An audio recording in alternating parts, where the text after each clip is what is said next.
Hi. Hello. Here we are again. Page 250 of Adolph Saphir, The Divine Unity of Scripture. He's just been talking about history of the Bible, but in terms of the prophetic element of the Bible and where it all points and how different the Bible is in having this very elaborate doctrine of the future on this planet as opposed to other religious claims and sacred books, right? Mm. But now he's talking about, well, how do we know we can trust the Bible? What is there about the Old Testament, which is full of prophecy, but it's even got more history than it has prophecy?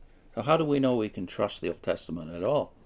So he says, and now let me go on to the next point. This latter point will come up again for our consideration when I view the Jewish history in its prophetic light. I wish now to speak of the actual reality of Jewish history. This is a very important point. I wish to say, in the first place, that the Bible professes to be history.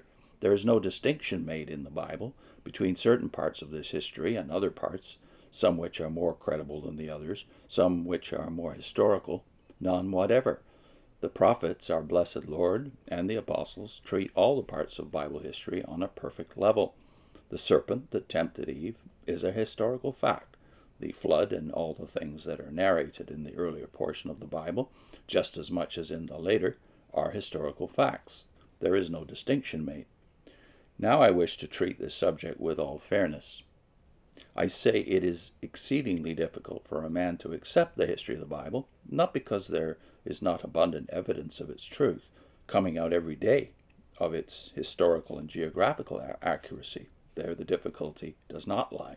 The difficulty lies in this, that the things which are spiritual, and above all, God himself, can only be the object of faith, and this whole Bible history is a history in which God is the great agent, and Israel only responding to his agency, and afterwards the church only responding to his agency.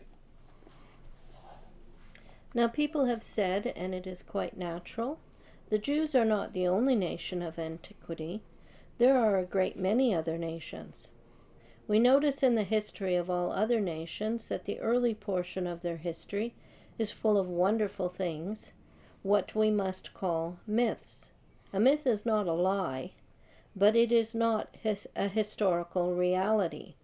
There is generally some basis of fact in every myth, some hero, some great wonderful event which actually existed. But a myth is not historically true.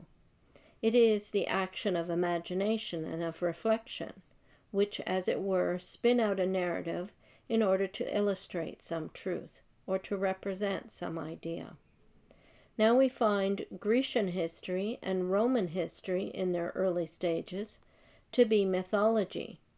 But when the Greeks advanced in knowledge and in their whole intellectual activity, they rejected their early mythology, and so we find that Plato and other thinkers, both among the Greeks and among the Romans, criticized their early history with great severity and irony. And for this there was a twofold reason.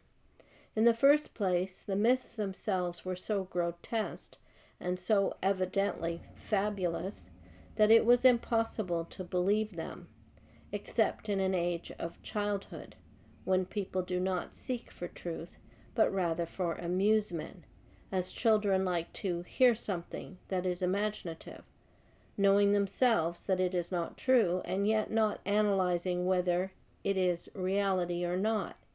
It pleases them, and it also perhaps instructs them in some degree. That was one reason of the criticism. But the other reason was this: these mythologies are full of immorality. The gods and heroes of which these mythologies speak are by no means illustrative of a high ideal of human character, and as the conscience was aroused in these men, they knew what were truth and honesty and magnanimity and the different virtues which men ought to have. They said, it is pernicious to exalt such gods and heroes, because the influence of them is immoral. So, in proportion as light advanced and in proportion as conscience was roused by reflection, ancient history was discarded. That is perfectly true. But now I come to the scripture history, and upon this very fact I base an argument.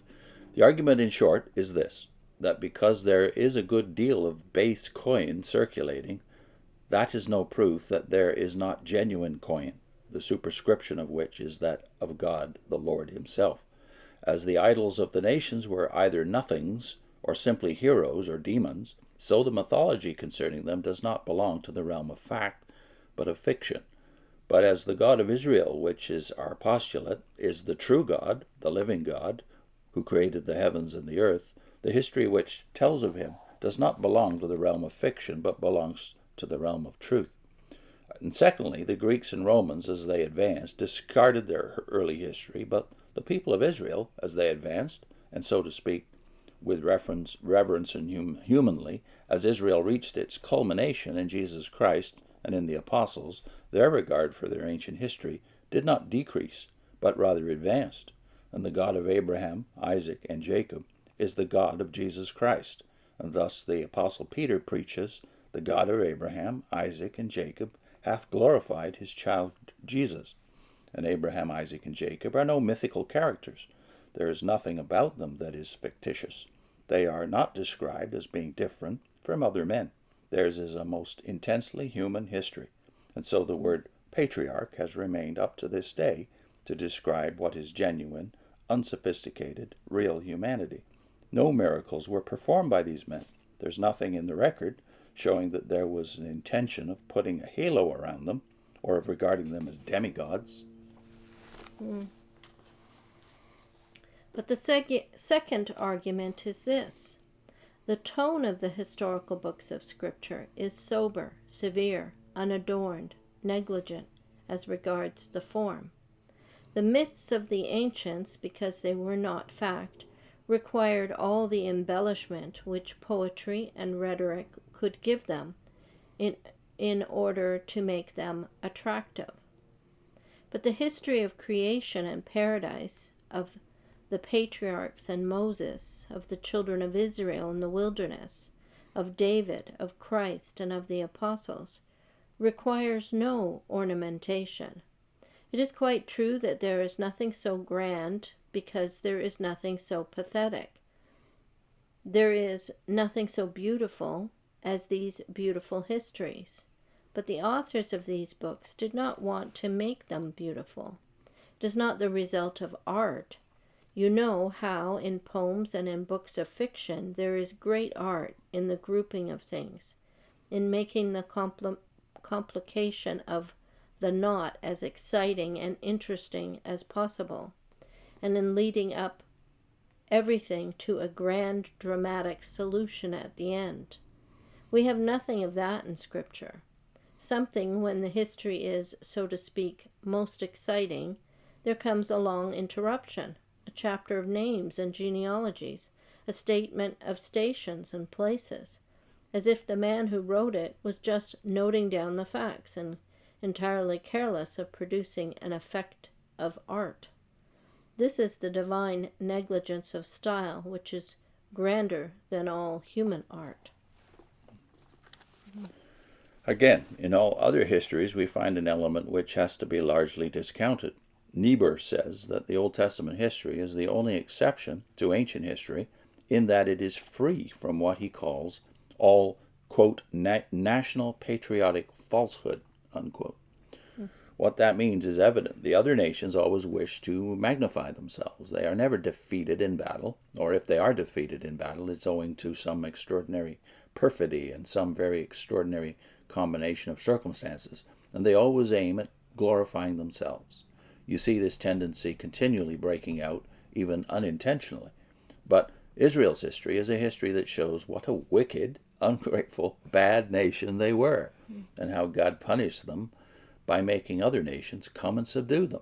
And so the defeat of Israel is not merely narrated faithfully, but a most humiliating reason is given for that defeat, because Israel forgot the Lord and walked not in the way of his commandments.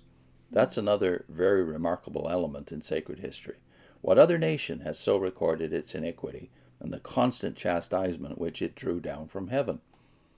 There is another evidence of its veracity, and it is this. In other histories, we see the great tendency to hero worship. The historian has some favorite character. He wants to show what a grand man that was. The Bible never wants to show what a grand man anybody was. There is no hero worship in the Bible. I've already referred to that which is made an objection against the Bible, that Abraham and Jacob and Moses and David are so full of faults and sins, and Peter denied Christ thrice, etc. There's no hero worship in the Bible. Israel and the church have great men, but what was their greatness? Read the 11th chapter of the Epistle to the Hebrews. Faith was their greatness. Or in other words, their greatness was that they were nothing but that they trusted in God. Now that is another argument for the actual history. Yeah, that's very good. That's a good point. So that we won't think of that the Bible therefore is not a patriotic book. It doesn't exalt one nation above all others. It just exalts the God of that nation. Mm-hmm. And even I think especially the idea that they're not heroes, they're not made into unbelievable characters who make no mistakes. You know, that part seemed to not register with me as a Jehovah's Witness, because I wasn't reading full accounts and looking at that, their mistakes, their blunders, their inconsistencies. No. But when you start to notice it, you see, well, these are real people.